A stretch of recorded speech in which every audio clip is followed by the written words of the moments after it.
Anime fans அனைவருக்கும் வணக்கம். So இன்றைக்கி நம்ம மார்ஷல் யூனிவர்ஸ் சீசன் 2 எபிசோட் 9 தான் பார்க்க போகிறோம். போன எபிசோட் எங்கே முடிஞ்சிருக்கும் அப்படின்னு பார்த்தீங்கன்னா, இவன் வந்து அவன் சிஸ்டருக்கு தேவையான ஒரு பொருளை எடுத்திருப்பான். அதுக்கப்புறமா வெளியில் போகலாம் அப்படின்னு ட்ரை பண்ணி பார்த்தா வேற எங்கேயோ போய் மாட்டியிருப்பாங்கப்பா. அந்த ஒரு இடத்துல தான் அந்த ஹெவன்லி ஆர்ட் அப்படிங்கிறது இருக்குது. சரி, அது என்னடான்னு பார்த்துக்கிட்டே இருக்கும்போது ஒரு குரல் கேட்குது. இப்போ திரும்பி பார்த்தா ஒரு பொண்ணு அந்த இடத்துக்கு வராப்பா. இந்த பொண்ணு நம்ம ஏற்கனவே பார்த்துருப்போம். இவ பயங்கர ஸ்ட்ராங்காக வேற இருக்கா. அவள் என்ன சொல்கிறான்னா, வெளியில் லிங் லாங் தேன் அப்புறம் மற்றவங்க எல்லாமே ட்ராப் ஆயிருக்காங்க. அவனுங்களுக்கு உள்ளே வர வழியே தெரியல. ஆனால் நீ வந்து ரொம்ப ஈஸியாக உள்ளுக்குள்ளே வந்திருக்க அப்படின்னா நீ சாதாரண ஆள் கிடையாது அப்படிங்கிறா அவ. இப்போ நம்ம ஹீரோ என்ன சொல்கிறான்னா, இல்லைங்க ஏதோ லக்கில் வந்துட்டேன், அது மட்டும் இல்லாமல் இந்த ஹெவன்லி ஆர்ட்னா என்ன அப்படின்னு பார்க்கறதுக்கு தான் வந்தனே தவிர இதுக்காக சண்டை போடுற எண்ணமெல்லாம் எனக்கு கிடையாதுங்க, நீங்களே எடுத்துக்கோங்க அப்படின்னு சொல்லிடுறான். அவளுமே அப்படியே பார்க்குறா. அப்போ ஓகே, ஒன்றும் பிரச்சனை கிடையாதுன்னு சொல்லிட்டு அந்த ஒரு ஹெவன்லி ஆர்ட்டை நோக்கி போகிறாப்பா. போனவன் என்ன பண்ணுறான்னா, அந்த ஒரு ஹார்ட்டை எடுக்கலான்னு சொல்லிட்டு பார்க்குறா. ஆனால் அது வந்து சிக்க மாட்டேங்குது, ஓடி போகலான்னு பார்க்குது. அது எப்படி நீ ஓடி போயிடுவேன்னு சொல்லிட்டு இவகிட்ட ஒரு லோட்டஸ் வச்சிருக்கா இல்லையா, அது வந்து ஆக்சுவலாக ஒரு ட்ரெஷர். அந்த ஒரு ட்ரெஷரை யூஸ் பண்ணி இவன் என்ன பண்ணுறா, அதோடைய சீலை வந்து பிரேக் பண்ணலான்னு சொல்லிட்டு பார்க்குறா. அந்த சீல் உடையிற சமயத்தில் பார்த்தீங்கன்னா ஏகப்பட்ட எனர்ஜி அப்படிங்கிறது வெளியில் வருதுங்க. இவனால் சுத்தமாக தாங்க முடியல. இவனும் அப்படியே பார்க்குறான். அப்போ அந்த ஷாவ்தியா சொல்லுது, இந்த சீலை உடைக்கிற அளவுக்கு அவளுக்கு தெம்பு இருக்குன்னா அவள் கண்டிப்பாக ஸ்ட்ராங்கான ஆள் தான் அப்படின்னு சொல்லிக்கிட்டு இருக்கு. அந்த ஒரு பொருள் பார்க்கறதுக்கு ஒரு ஹார்ட் ஷேப்பில் தான் இருக்குது. ஆனால் இது வந்து ஒரிஜினல் ஷேப் கிடையாது. அதை இன்னுமே இவன் என்ன பண்ணுறான்னா உள்ளுக்குள்ளே இழுக்கிறாப்பா. இழுக்க இழுக்க அது ஒரு லிக்விட் மாதிரி மாறிடுது. அதுக்கப்புறமா அதை என்ன பண்ணுறா, தனக்குள்ளே வந்து இழுத்துக்கிறா. இப்போ அவள் சொல்கிறா, பரவாயில்ல உன்னை நம்பலாம் போல தெரியுதே அப்படிங்கிறா. ஏன்னா இவன் இவ்வளோ நேரம் எதுவும் பண்ணாமல் இருந்தான் இல்லையா. ஸோ அவள் சொல்கிறா, நான் வந்து இப்போ அப்சர்வ் பண்ண போகிறேன், மேபி நீ எனக்கு எந்த பிரச்சனையும் கொடுக்க மாட்டல அப்படின்னு கேட்குறா. இவன் என்ன சொல்கிறான், நான் உங்களுக்கு எந்த பிரச்சனையும் கொடுக்க மாட்டேன், கொஞ்சம் நேரம் சுற்றி பார்த்துட்டு நானே வெளியில் போயிடுறேங்க அப்படிங்கிறான். சரி ஓகேன்னு சொல்லிட்டு அவளும் உட்காந்து அப்சர்வ் பண்ண ஆரம்பிக்கிறா. அதான் ஷாவ்தியா சொல்லுது, டேய் அவள் உன்னை சுத்தமாக கண்டுக்கவே இல்லைடா அப்படிங்குது. சரி ஓகேன்னு சொல்லிட்டு அங்கே ஒரு டூம் இருக்குது, அந்த இடத்துக்கு போய் பார்க்குறாங்க. அங்கே பார்த்தீங்கன்னா அந்த டூமுக்கு எதிர்க்க ஒரு லேடியோட ஸ்டாச்சு இருக்குது. என்னடா இது லேடியோட ஸ்டாச்சு இருக்குது அப்படின்னு சொல்லிட்டு யோசிக்கிறாங்க. ஏன்னா இந்த டூமோட ஓனர் வந்து பார்த்தீங்கன்னா ஒரு மேல் தான், ஃபீமேல் கிடையாது. அதான் ஷாவ்தியா சொல்லுது, மேபி அவன் லவ் பண்ணுற பொண்ணாக இருக்கும்டா அப்படின்னு சொல்லிக்கிட்டு இருக்கு. சரி கிளம்பலாம் அப்படின்னு சொல்றது ஷாவ்தியா. இவன் என்ன சொல்கிறான், இரு ஒரு நிமிஷம், இங்கேருந்து நம்ம எவ்வளோ பொருள் எடுத்துகிட்டு போயிருக்கோம், அட்லீஸ்ட் அவருக்கு ஒரு நன்றி சொல்லிட்டு வந்துடுறேன் அப்படின்னு சொல்லிட்டு அவன் சொல்கிறான். ஸோ லிந்தாங்க என்ன பண்ணுறான்னா, அந்த ஒரு கல்லறையை நோக்கி நிற்கிறான். நின்று கையெடுத்து கும்பிட்டு சொல்கிறான்ப்பா, இந்த மாதிரி இந்த இடத்துல இருந்து நான் நிறைய பொருட்கள் அப்படிங்கிறது எடுத்துக்கிட்டேன், அதுக்கு நான் உங்களுக்கு தான் நன்றி சொல்லணும்னு சொல்லிட்டு தலை வணங்கி நன்றி சொல்கிறான். அப்போ அங்கே என்னமோ எழுதியிருக்கு. என்னடா எழுதியிருக்கு அப்படின்னு சொல்லிட்டு படித்து பார்க்குறான். அதில் என்ன போட்டிருக்குன்னா, அந்த ஒரு மாஸ்டர் இருக்கான்ல, அதாவது இந்த இடத்துடைய ஓனர், அவன் வந்து சின்ன வயசில் ப்ராக்டிஸ் பண்ணுறேன்னு சொல்லிட்டு எப்போ பார்த்தாலும் அதிலேயே இருந்ததில்ல. இவனுக்கு பிடிச்ச அந்த பொண்ணுக்கிட்ட வந்து பார்த்தீங்கன்னா டைம் வந்து ஸ்பெண்ட் பண்ணவே இல்லையா. ஸோ அவள் கூட டைம் ஸ்பெண்ட் பண்ணலாம் அப்படின்னு பார்க்கும்பொழுது அவள் வந்து இறந்தே போயிட்டா.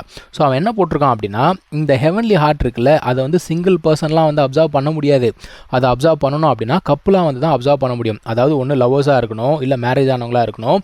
இந்த மாதிரி வந்து அப்சர்வ் பண்ணால் மட்டும்தான் அது ஏற்றுக்கும். அப்படி இல்லைன்னு வச்சுக்கோங்க, உள்ளுக்குள்ளேருந்து அவங்களே வந்து எரிச்சு விட்டுரும்.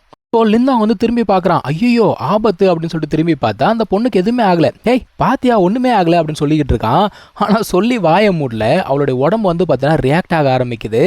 அந்த ஒரு ஹெவன்லி ஆர்ட் ஆக்சுவலாக வந்து அவளை ரிஜெக்ட் பண்ண ஆரம்பிக்குது. அவளோட உடம்பே வந்து ரெட்டாக மாறுது. ஆஹா பிரச்சனை போல தெரியுதே அப்படின்றான். அதான் வந்து ஷாவ்தியாவை சொல்லுது, இங்கே பாரு, இங்கே ரொம்ப நேரம் இருக்காத, இந்த பிரச்சனை பார்த்தா அவ்வளோ சிம்பிளாக தெரியல, உடனே இங்கேருந்து ஓடிப்போ அப்படிங்குது. ஓகேன்னு சொல்லிட்டு வேகமாக ஓடுறான்ப்பா. அந்த பொண்ணால் சுத்தமாக தாக்கு பிடிக்க முடியல. உடம்புல வந்து எனர்ஜியை கூட அவளால் ஃபார்ம் பண்ண முடியல.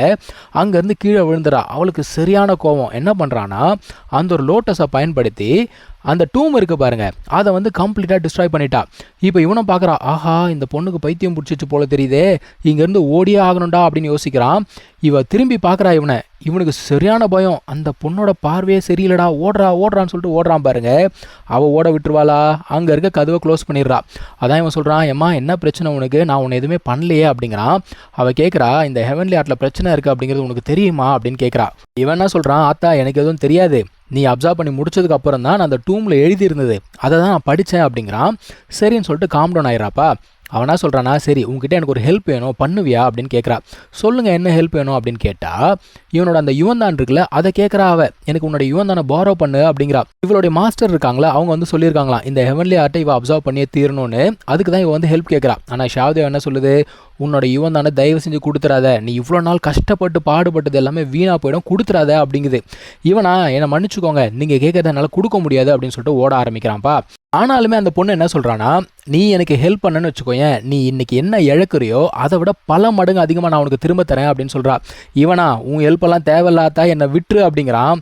அவள் பார்க்குறா. அப்போ ஓகே எனக்கு வேறு வழி கிடையாது, நான் வந்து உன்னை ஃபோர்ஸ் பண்ணி தான் ஆகணும்னு சொல்லிட்டு அவனை அட்டாக் பண்ணி கீழே தள்ளி விட்டு கட்டி போட்டுட்டா. இவன் என்ன சொல்கிறா, மாஸ்டரோட ஆனப்படி இன்றைக்கி நான் கண்டிப்பாக அந்த ஹெவன்லி ஆர்ட்டை அப்சர்வ் பண்ணி தீரணும் அப்படிங்கிறா. அந்த டைமில் வேறொரு குரல் கேட்குது, என்னோட இடத்துல யாரா அலுவல் பண்ணிக்கிட்டு இருக்கிறது அப்படின்னு ஒரு குரல். இவளும் சுற்றி சுற்றி பார்க்குறா, யார் அங்கே கீழே இறங்கி வா அப்படிங்கிறா. அவனும் இறங்கி வந்துட்டான். யாரா அப்படின்னு பார்த்தா இந்த டூமோடைய ஓனருப்பா. அவன் வந்து இறந்து போய் பல வருடங்கள் அப்படிங்கிறது ஆகிப்போச்சு. ஆனாலும் இங்கே வந்திருக்கிறது இவனுடைய சோல் தான். இவ கேட்குறா அவரை பார்த்து, நீ தான் இந்த இடத்துடைய ஓனரா அப்படின்னு கேட்குறா. ஆமாம், நான் தான் ஓனரு. ஆனால் நீ அதை பற்றிலாம் கவலைப்பட வேண்டிய அவசியம் கிடையாது. 2 பேர் வந்திருக்கீங்க, அடடா லவ்வர்ஸு என்னோட ஹெவன்லி ஆர்ட்டுக்காக வந்திருக்கீங்களா அப்படிங்கிறான். இவர் என்ன நினச்சிக்கிறாரு, இவங்க 2 பேருமே லவ்வர்ஸ் நினச்சிக்கிறாரு. அந்த பொண்ணு கேட்குறா, அந்த ஹெவன்லி ஹார்ட்டில் குழப்பத்தை ஏற்படுத்தினது நீதானா அப்படிங்கிறா. பரவாயில்ல, உன்னோட ஹெல்ப் எனக்கு தேவையில்லை, நீ இல்லாமலே அதை நான் சரி பண்ணிக்கிறேன் அப்படிங்கிறா. அப்போ தான் அந்த மனுஷன் கேட்குறான், அப்போ நீங்கள் 2 பேர் லவ்வர்ஸ் இல்லையா அப்படின்னு கேட்குறான். கிடையாது அப்படின்னு சொன்ன உடனே, எப்பா நான் ஏற்கனவே சொல்லியிருந்தேன், லவ்வர்ஸாக இருந்தால் மட்டும்தான் அப்சர்வ் பண்ண முடியும், இல்லைனா அது உங்களுக்கு கிடையாது அப்படிங்கிறாரு. ஸோ அந்த பொண்ணை இவர் வந்து என்ன பண்ணுறாரு, அட்டாக் பண்ணலான்னு போகும்பொழுது அவள் வந்து பார்த்தீங்கன்னா அவளோட அந்த ட்ரெஷர் இருக்குல்ல, அதை யூஸ் பண்ணி தடுக்கிறாப்பா. இந்த மனுஷன் பார்க்குறான், ஓ உங்ககிட்ட இந்த மாதிரி ட்ரெஷர்லாம் வேறு இருக்கா, அப்போ உன்னோட பேக்ரவுண்ட் ரொம்ப பெருசாக இருக்கும் போல தெரியுதே. இங்கே பாரு, நீ வந்து வேணா பெரிய ஆளாக இருக்கலாம், ஆனால் இந்த ட்ரெஷர்லாம் என்கிட்ட வேலை செய்யாது அப்படிங்கிறாரு. இப்போ அந்த பொண்ணு வந்து இவர்கிட்ட நல்லா வசமாக மாட்டிக்கிட்டா. அவன் வந்து ஃப்ரீ ஆகிட்டான். அதான் ஷாவதேவ் சொல்லுது, டேய் மக்கு மாதிரி நிற்காத, ஓடி போடா இங்கேருந்து அப்படிங்குது. சரி இவனுமே எஸ்கேப் ஆகலாம் அப்படின்னு சொல்லிட்டு பார்க்குறான். இருந்தாலும் இவனுக்கு போகிறதுக்கு மனசு வரலங்க. அந்த ஒரு பொண்ணு பாவம் மாட்டிக்கிட்டா இல்லையா, சரி அவளுக்கு எப்படியாவது ஹெல்ப் பண்ணணும் அப்படின்னு யோசிக்கிறான். இங்கேருந்து எஸ்கேப் ஆகலான்னு ஓடினவன் திரும்பி வந்து இவர்கிட்டே நிற்கிறான்ப்பா. அவன் என்ன சொல்கிறான், ஐயா தயவு செஞ்சு அந்த பொண்ணை மன்னிச்சு விட்டுருங்க அப்படிங்கிறான். ஏன்டா நான் ஏன் மன்னிக்கணும் அப்படின்னு சொல்லிட்டு அவர் கேட்குறாரு. உனக்கும் அந்த பொண்ணுக்கும் ஏதாவது சம்மந்தம் இருக்கா, நீ எதுக்காக அவளுக்காக பேச வந்திருக்க அப்படின்னு கேட்குறாரு. அவனா சொல்கிறான், இல்லைங்க நான் ஒரு முறை அவளை மீட் பண்ணியிருக்கேன் அப்படிங்கிறான். ஒரு முறை மீட் பண்ணியிருக்கியா, ஏன்டா ஒரு முறை மீட் பண்ண பொண்ணுக்காக வாடா வக்காலத்து வாங்கிட்டு இருக்கே அப்படிங்கிறாரு. அது மட்டும் இல்லாமல் அவருடைய கேர்ள் ஃப்ரெண்ட் இருக்கால, அவளையுமே வந்து பார்த்தீங்கன்னா இந்த மனுஷன் ஒரு வாட்டி தான் மீட் பண்ணாராம். அதுக்கப்புறமா விதி வந்து விளையாடிடுச்சு. நம்ம டெஸ்டினியை நம்ம மிஸ் பண்ணிட்டோம்னா வாழ்க்கையில் நம்ம வருத்தப்பட வேண்டியிருக்கோம். உங்களோட டெஸ்டினியை நான் மிஸ் பண்ண விட மாட்டேன்னு சொல்லிட்டு மனுஷன் என்ன வேலை பண்ணுறாரு தெரியுமா, 2 பேரையும் பிடிச்சி ஒரு குடுவை மாதிரி அடைச்சி விட்டுறாருப்பா. அதான் அவர் சொல்கிறார், இங்கே பாருமா அந்த பையன் ரொம்ப கைண்டான ஒரு பையன், அவன் மட்டும் இன்றைக்கி வரலன்னு வச்சுக்கோ, நீ இன்னைக்கு செத்தே போயிருப்ப அப்படிங்கிற மனுஷன். ஸோ இவங்களுடைய கண்ட்ரோலே இல்லாமல் அந்த இடத்துல வந்து பார்த்தீங்கன்னா ஒரு சில சம்பவங்கள் அப்படிங்கிறது நடந்துகிட்டு இருக்கு. இது எல்லாத்தையும் அரங்கேற்றம் பண்ணிட்டு மனுஷன் என்ன சொல்றாரு, உங்க டெஸ்டினியை நீங்க மிஸ் பண்ணிட்டீங்க, வாழ்க்கையில ரொம்ப கஷ்டப்படுவீங்க அப்படிங்கிறாரு. அது மட்டும் இல்லாம நம்ம ஹீரோ ஒரு வெப்பன் எடுத்தான் பாத்தீங்களா, அந்த ஈட்டியுமே இந்த மனுஷனுடைய தானா. அதான் அவர் பாக்குறாரு, டே உனக்கும் எனக்கும் ஏதோ ஒரு கனெக்ஷன் இருக்குடா அப்படிங்கிறாரு. அதுக்கப்புறம் என்ன பண்றாருன்னா அந்த ஒரு வெப்பன்ல ஒரு சில ஹெவன்லி டெக்னிக்ஸ் அப்படிங்கிறத ஆக்டிவேட் பண்றாரு. ஆக்டிவேட் பண்ணிட்டு என்ன சொல்றாரு, ஃபியூச்சர்ல கண்டிப்பா நீ எனக்கு நன்றி சொல்லுவ அப்படின்னு சொல்லிட்டு அவர் அங்கிருந்து கிளம்பி போயிட்டாரு. இப்ப மேல ஒரு சில பேர் சண்டை போட்டு இருந்தாங்க இல்லையா, அந்த இடத்துல பாம்பு அப்படியே பார்த்தீங்கன்னா டிசப்பியர் ஆயிடுச்சு. அந்த இடமே மாறி போச்சு. இவனுங்க பார்க்குறானுங்க, ஆஹா யாரோ ஒருத்தர் ஹெவன்லி ஆர்ட்டை எடுத்துட்டாங்க போல தெரியுதுரா அப்படிங்கிறானுங்க. சரிவா செக் பண்ணி பார்ப்போம் அப்படின்னு சொல்லிட்டு இவனுங்க எல்லாம் கிளம்பி வர, இங்கே இவங்க 2 பேருமே மயக்கத்தில் படுத்து கிடக்க அடுத்து என்ன நடக்குது அப்படிங்கிறத நம்ம அடுத்த எபிசோடில் பார்க்கலாம். தேங்க்யூ ஸோ மச் ஃபார் வாட்சிங். Take care. பை.